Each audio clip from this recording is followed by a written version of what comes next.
তো যে বেদ এবং ধর্মশাস্ত্র সম্বন্ধে অভিজ্ঞ নয় ভাগবতের ব্যাখ্যা করতে পারে। আর কি জানতে হয়? 6টা দর্শন শাস্ত্র আছে, ন্যায়, মীমাংসা, উত্তর মীমাংসা, পূর্ব মীমাংসা, এগুলো দর্শন। বেদাঙ্গ জানতে হবে, ব্যাকরণ জানতে হবে।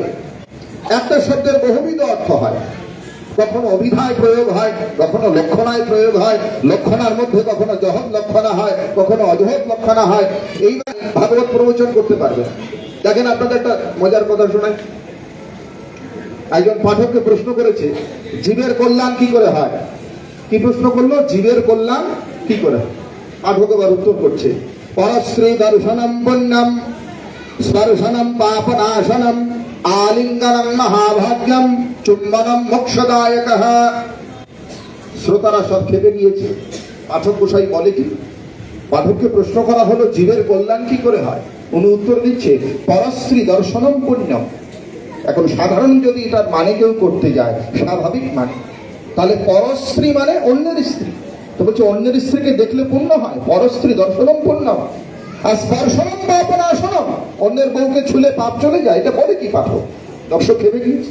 আমাদের শাস্ত্র বলছে যে পরদানা মাত্রবৎ, অর্থাৎ অন্যের স্ত্রীকে মায়ের মতো দেখো। আর ইনি বলছে পরস্ত্রী দর্শনম পুণ্যম আর স্পর্শনম পাপনাশনম।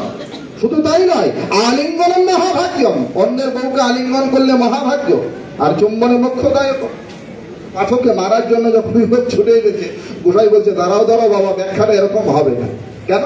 বলে এটা লাক্ষণিক অর্থ করতে হবে, অভিধা অর্থ করলে হবে না। সাধারণ আবিধানিক অর্থ করলে পরস্ত্রী, পরস্ত্রী মানে অন্যের বউ হয়, অন্যের স্ত্রী হয়, কিন্তু এখানে অভিধা অর্থ হবে না, লক্ষণায় যেতে হবে। তাহলে পরয়তি ব্রহ্মা, এখানে পর শব্দ অন্যবাচক নয়, তাহলে পরয়তি ব্রহ্মবাচক, ব্রহ্ম ইতি শিববাচক। তাহলে পর বলতে শিব। এই যে বাবার মন্দিরে আছি, তাহলে ভগবান শিবকে পর শব্দের দ্বারা খ্যাপিত করা হচ্ছে। পর, পরস্ত্রী ভগবান শিবের স্ত্রী, মা গঙ্গা।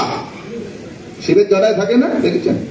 তাহলে পরস্ত্রী এখানে অভিধা অর্থ হবে না। অভিধা করলে অন্যের বউ হয়, পরের স্ত্রী। কিন্তু পরস্ত্রী এখানে লক্ষণায় অর্থ হবে ভগবান শিবের স্ত্রী মা গঙ্গা। তাহলে পরস্ত্রী দর্শনম পুণ্যম, অর্থাৎ মা গঙ্গাকে দেখিলে পুণ্য হয়। আর স্পর্শনম পাপনাশনম, গঙ্গার জল স্পর্শ করলে পাপ নাশ হয়। আর আলিঙ্গনম মহাভাগ্যম, গঙ্গার জলে ডুব দিলে মহাভাগ্য হয়। আর চুম্বনে মোক্ষদায়কম মানে গঙ্গার জলে আচমন করলে তার মুক্তি হয়।